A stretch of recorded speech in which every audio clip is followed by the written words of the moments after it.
और बुढ़िया माई लोग जो है जाओ राय बुढ़िया माता जी को तो कबूल करो बहुत लोग आशीर्वाद वहां के बोलो कि आशीर्वाद कामना बा जाओ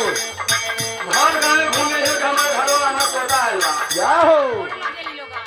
सास सुहागिन बड़ी भागी ना ना ना तन लुटावे लियाना तन लुटावे लियो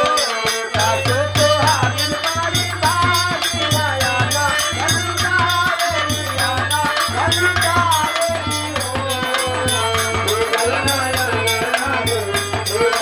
गलना बादरे पधारो